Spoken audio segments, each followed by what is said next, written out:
నువ్వేం బాధపడకమ్మా, అల్లుడు గారికి ఏం కాదు. ఏదో నా మీద కోపంతో నేను చూపించిన ఉద్యోగం చేయడానికి పౌరుషం అడ్డొచ్చింది. ఈగో, పెద్ద ఈగో. ఈ దిక్కుమాలిన ఉద్యోగంలో చేరాడు, ఇరుక్కున్నాడు. మగాడన్న తర్వాత అంత మాత్రం ఉన్నాలే. అయినా ఎలా? సర్లే, నాకు తప్పదుగా, ఎలాగైనా బయటకు తీసుకొస్తా. కాదు ఎలా ఎలా ఎవరి కాళ్ళు పట్టుకోవాలి? డైరెక్ట్గా హోమ్ మినిస్టర్ గారితో మాట్లాడతానమ్మా, అదే కరెక్ట్. చిన్న చిన్న ఇన్ఫ్లుయెన్స్లు పనికి రావు. టెర్రరిస్ట్ కేసు కదా, 6 years 7 years లోపలికి వేస్తారండి. హలో, హోమ్ మినిస్టర్ గారండి? హోమ్ మినిస్టర్ గారినే మాట్లాడుతున్నాను, చెప్పండి. నేనండి, కోలా రంగరావుని. అవునండి. ఏం లేదండి, మావాడే అల్లుడే ఒక చిన్న ప్రాబ్లంలో ఇరుక్కున్నాడండి. అదేం పెద్ద ప్రాబ్లం కాదు, తప్పకుండా విడిపిస్తాను. మినిస్టర్ గారిని కదా, ఓకే అండి.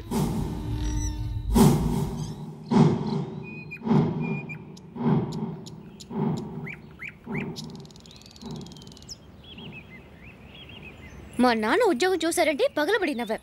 ఏమైంది? ఇప్పుడు ఇద్దరు నవ్వుల పాలయ్యాం. ఒక మనిషికి ఇంత ఈగో ఉండకూడదు వెంకట్. నీకు తిక్క. లక్కీగా బయటపడ్డావు కాబట్టి సరిపోయింది, లేకపోతే. శైలు, నీకు అర్థం కావట్లేదు. మనిద్దరిని విడదీయడానికి మీ నాన్న భద్రంగాడు కలిసి ఆడిన డ్రామా ఇది. డ్రామా అనవసరంగా మా నాన్న తీసుకొస్తావు దానికి. వాళ్ళ కాళ్ళు వీళ్ళ కాళ్ళు పట్టుకుని ఆయనే బయటికి తీసుకొచ్చాడు నిన్ను. లేదంటే నీ మీద పెట్టిన కేసుకి 5 ఏళ్ళు జైల్లో ఉండేవాడివి. విడగొట్టాలనుకుంటే నేను అసలు బయటికి ఎందుకు తీసుకొస్తాడు? ఎందుకంటే నువ్వు ఇలా పిచ్చిదానిలాగా నన్ను తప్పు పట్టాలని. వాళ్ళ సంగతి నాకు అనవసరం. నేను తప్పు చేసిన నువ్వు నమ్ముతున్నావా? ఓకే, వదిలే. అయ్యిందేదో అయిపోయింది. శైలు, నేను తప్పు చేశానంటే నువ్వు నమ్ముతున్నావా? నమ్మక ఏం చేయాలి? ఏదో ఉద్యోగం చేయాలన్న తొందరలో నువ్వు అనవసరం. ఇంక నీతో మాట్లాడు ప్రయోజనం లేదు. నువ్వు మీ నాన్న మాయలో పడ్డావు, అందుకే ఆయన నమ్ముతున్నావు, నన్ను నమ్మలేకపోతున్నావు. నమ్మకం లేని చోట ప్రేమ ఉండదు, ప్రేమ లేని చోట నేను ఉండలేను.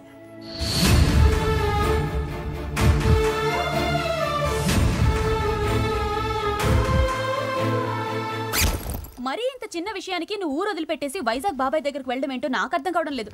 మొగుడు పెళ్ళాలైనా లవర్స్ అయినా మాట మాట అనుకోకుండా ఉండర్రా. నీకు ఇది చిన్న విషయం కావచ్చు, నాకు చాలా పెద్ద విషయం. అలాగని తెంచేసుకుంటావా? ఆ పిల్ల కోపం తగ్గిన తర్వాత నచ్చ చెప్పాలి. ఏంటి నచ్చ చెప్పేది? అదేనా చిన్న పిల్ల, ఆ మాత్రం తెలీదా? మరీ మొండిగా మాట్లాడుకురా. అక్క, కాళ్ళు పట్టుకుని బతిమాలాల్సిన అవసరం నాకు లేదు. నేను కావాలనుకుంటే తనే నా దగ్గరికి వస్తుంది. ఏంటి బిడ్డ, ఇప్పుడు ఏమైనాదని మాట మాట అనుకున్నారు అంతే కదా. అయినా అతని పరేషాల్లో అతను ఉంటే నువ్వు ఇలా కోపంగా మాట్లాడచ్చా? తప్పు కదూ. చూడు బిడ్డ, గొడవలు పెంచుకుంటే పెరుగుతాయి, తుంచుకుంటే తరిగిపోతాయి. ఇంత కష్టపడి ఇద్దరిని ఎడగొడితే ఈ ముసలిది కొంప ముంచేటట్టుందే. జల్దీ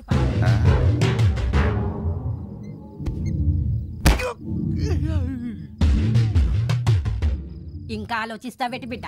శైలు, ఇక్కడ నా తల్లి అల్లుడు ఊరికి వెళ్ళిపోతున్నాడమ్మా. నువ్వు ఉంటే నా కొంప మురుగుతుంటే. దెబ్బలు తగిలింది నాన్న. వెంకట్ ఊరికి వెళ్ళిపోతున్నాడమ్మా. అదే అల్లుడు కోపంలో. ఏమైంది నాన్న? ఏం లేదమ్మా, అల్లుడు ఊరికి వెళ్ళిపోతున్నాడని ఆపుదామని వెళ్ళాను. చాలా కోపంలో ఉన్నాడు. ఎంత బతిమాలను శివాలెత్తిపోతున్నాడు.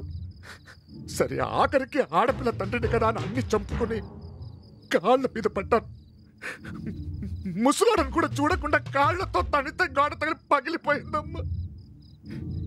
సరేలే, పగిలితే పగిలింది. ఒంటి మీద దెబ్బ 4 రోజులు పోద్ది. కానీ ఇక్కడ నా కూతురి మనసు మీద కొట్టాడమ్మా దెబ్బ. ఉంగరం తీసి నేలకేసి కొట్టాడమ్మా.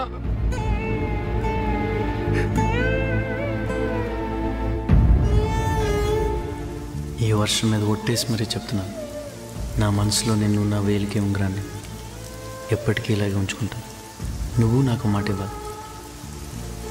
ఎప్పుడు వర్షం పడినా ఇలాగే నన్ను హత్తుకోవాలి.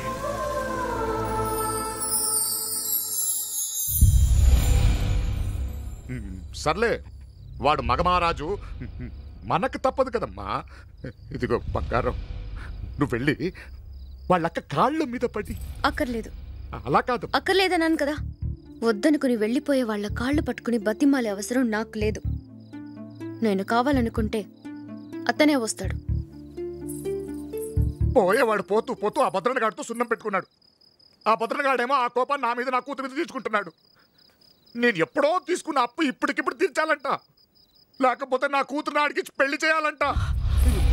ఆ వెనవకిచ్చి పెళ్లి చేయడం కంటే నేను ఉరేసుకుని చచ్చిపోవాలంతే. కానీ నీకోసం చూస్తున్నానే. మరి ఇప్పుడు ఎలాగండి? ఎలాగంటే ఆ ప్రొడ్యూసర్ ఏమో డబ్బులు ఉంచుకుని వెనకాల తిరుగుతున్నాడు. నా కూతురు హీరోయిన్ అయితే ఆ డబ్బు తీసుకుని ఆ భద్రం మొఖం మీద కొట్టొచ్చు. కానీ పాపం అసలే తను అల్లుడు వదిలేసి వెళ్ళిపోతున్నాడన్న బాధలో ఉండి ఎలా అడుగుతాను? నాన్న, అమ్మా, నేను సినిమాలో యాక్ట్ చేస్తాను. ఆ డబ్బుతో అతన్ని అప్పు తీర్చేయండి. అయ్యో, రక్తం అండి. ఫోన్ ఎవరిది? ప్రొడ్యూసర్. హలో, ప్రొడ్యూసర్ గారు నమస్తే. అడ్వాన్స్ ఎప్పుడు రమ్మంటారు? అయితే వరంగల్ రమ్మంట. ఇంకా వరంగల్ ఏంటండి, జెండా ఎత్తేస్తున్నావు. Bye bye Warangal. Bye bye Bhadranna.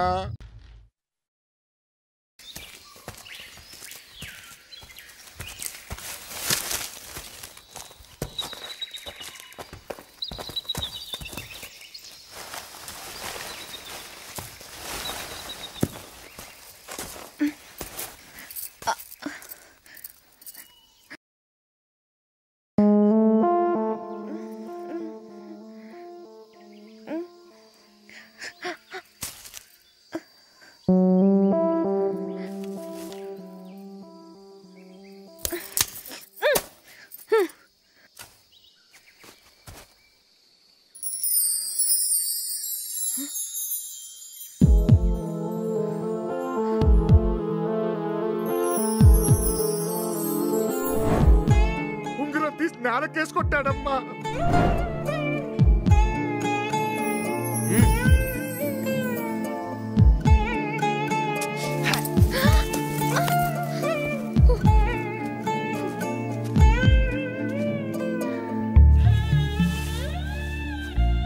నేనిచ్చిన ఉంగరం తన దగ్గరే ఉంది అంటే నాన్న అబద్ధం ఆడాడు. నేను నాన్న మాట నమ్మాను. ఎంత తప్పు చేశాను.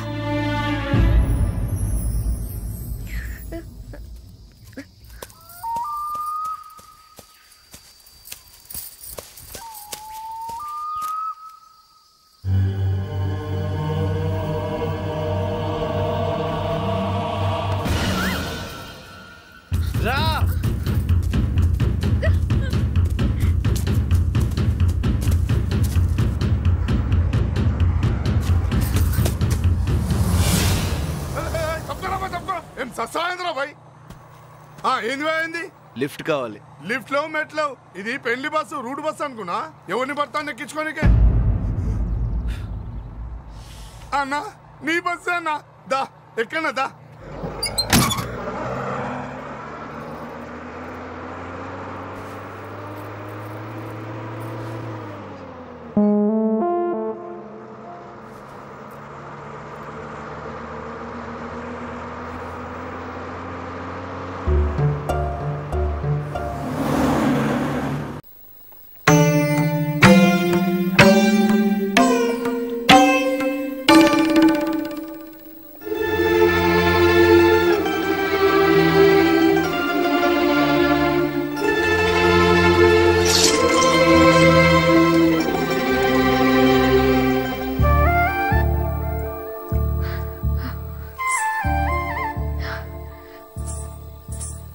ఏమండి?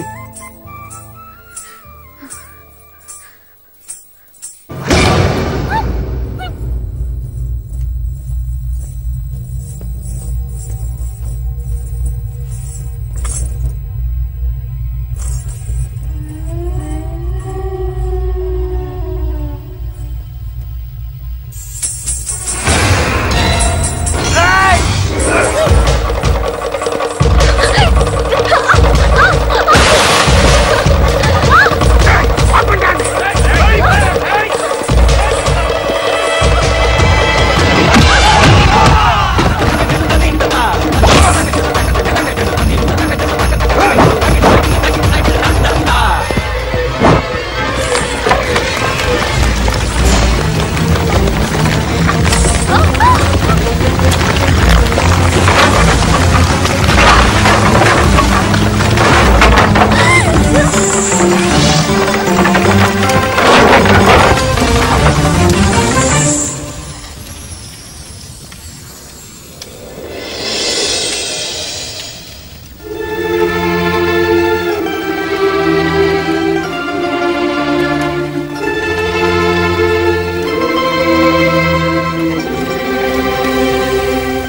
మీకు నేను గుర్తుంటానో లేదో కానీ నేను మాత్రం మిమ్మల్ని ఎప్పటికీ మర్చిపోను.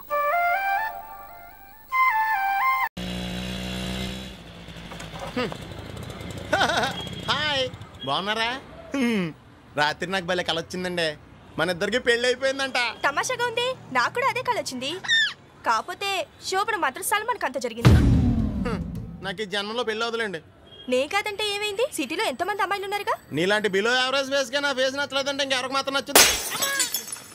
పూర్వ జన్మలో నా ఫేస్ గోడ అనుకుంటా పెడకలు కొట్టినట్టు కొడుతున్నారు. జగన్ ఎక్కడికి పక్క తీసుకెళ్ళి కొడతావా? ఏమైందిరా?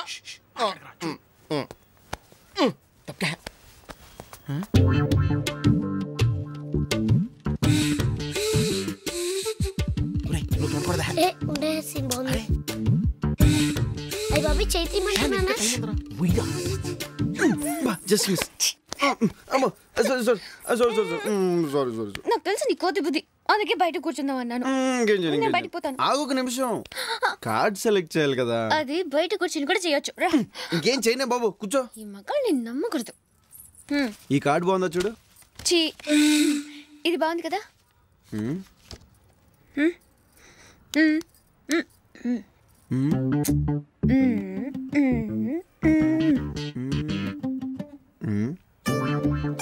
తీసే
మధ్యలో నంది, ఇంద్రధనుసు అద్భుతంగా ఉంది. అంతా అతను చెప్పినట్టే ఉంది. అతనేడి ఎక్కడ కనపడటం లేదే.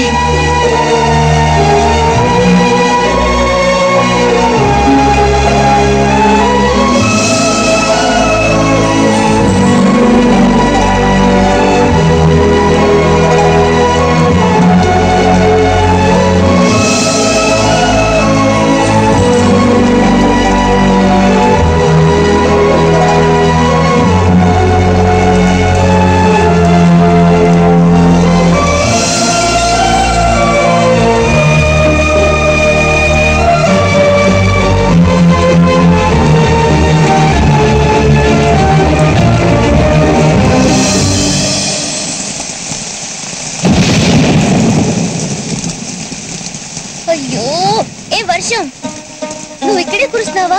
అతనున్న చోట కూడా కురుస్తున్నావా? నువ్వు ఇక్కడ కురిసి అక్కడ కురవకపోతే అతను వర్షం లేదనుకుంటాడు, రాడు. ఏ ప్లీజ్ ప్లీజ్ ప్లీజ్, అతనున్న చోట కూడా కురవా. నా బుజ్జి కదూ, ప్లీజ్, నా బంగారం కదూ, నా బెస్ట్ ఫ్రెండ్వి. నీకు దండం పెట్టాను, అక్కడ కూడా కురువు.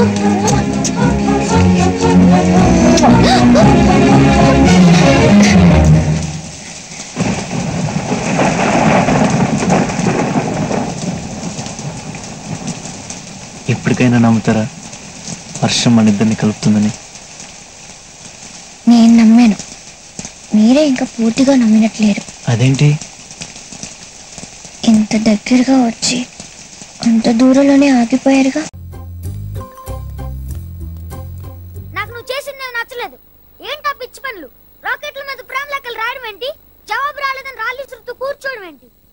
మరేం చేయమంటావు? ఇలాంటి పెద్ద వ్యవహారాలు చిన్నపిల్లల ఆటల్లాగా ఉండకూడదు.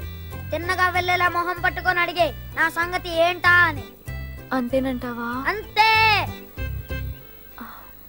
ఏంటల్లుడు, పెండ్లామన్నాను కంగారు పడ్డావా? మీ పెళ్లి నిశ్చయం అయిపోయింది కదా అని అలా అన్నాను. నా కూతురేమో నీ పేరే చేపిస్తోంది. నువ్వేమో అక్కడ రాముళ్ళ మాటిచ్చి ఇక్కడికి వచ్చి కృష్ణుళ్ళ రాసలీలు ఆడుతున్నావు. అంటే మాట నిలబెట్టుకోవడం కొంచెం కష్టం అల్లుడు, కానీ నిలబెట్టుకోకపోతే చాలా నష్టం. అర్థం కాలేదా? పక్కింటి అమ్మాయి పంపిన రాకెట్ ప్రేమ లేఖ చూశాకన్నా అర్థమవుతుందా?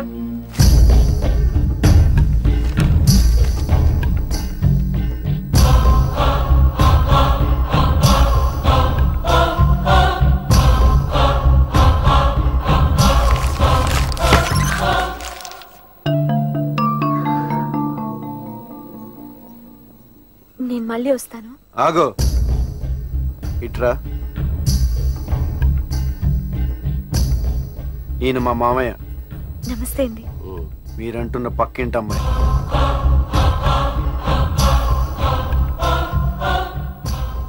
మల్లిక.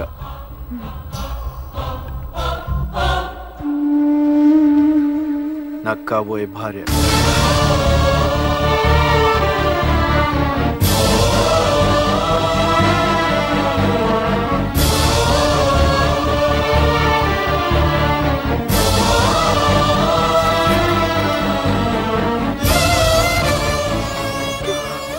ఇప్పుడు వెళ్ళు.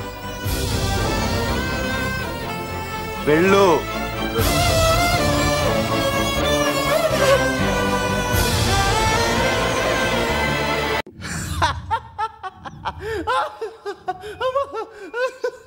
ఏంటి మీ నాన్న నాకు ఉద్యోగం చూస్తాడా? ఏది మీ నాన్న క్లబ్ లో ప్యాకల్ పంచి ఉద్యోగం? Venkat be serious. ఓ మా నాన్న చూసింది సిమెంట్ ఫ్యాక్టరీలో అసిస్టెంట్ మేనేజర్ జాబ్. నాకొద్దు. ఏ అది మా నాన్న చూపించిన ఉద్యోగమా? అవును. ఉద్యోగం లేకపోతే మరి నన్నెలా పోషిస్తావు?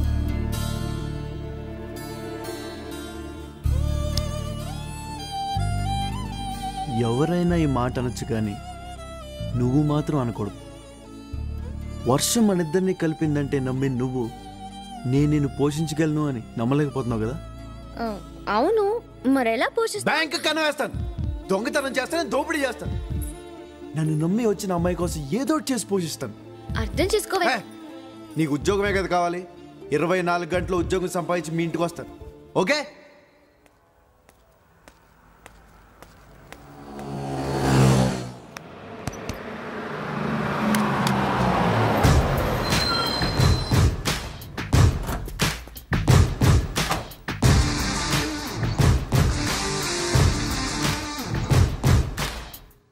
నీ కూతురికి నాకు లిటికేషన్ పెట్టావుగా, ఉద్యోగం లేదని.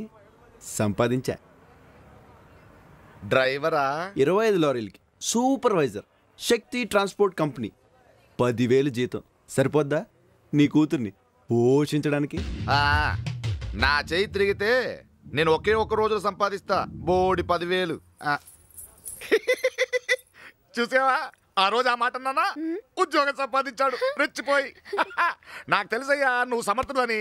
కాకపోతే నేను రెచ్చగొట్టాలంతే. ఊపేశా, పచ్చ జెండా ఊపేశా. ఏంటమ్మా ఆలుడు గారు బయట నుంచి పెట్టి మాట్లాడుతున్నావు? లోపల తీసుకెళ్ళు, నేను వెళ్ళి శుభలేఖలు గుర్తించుకొస్తా.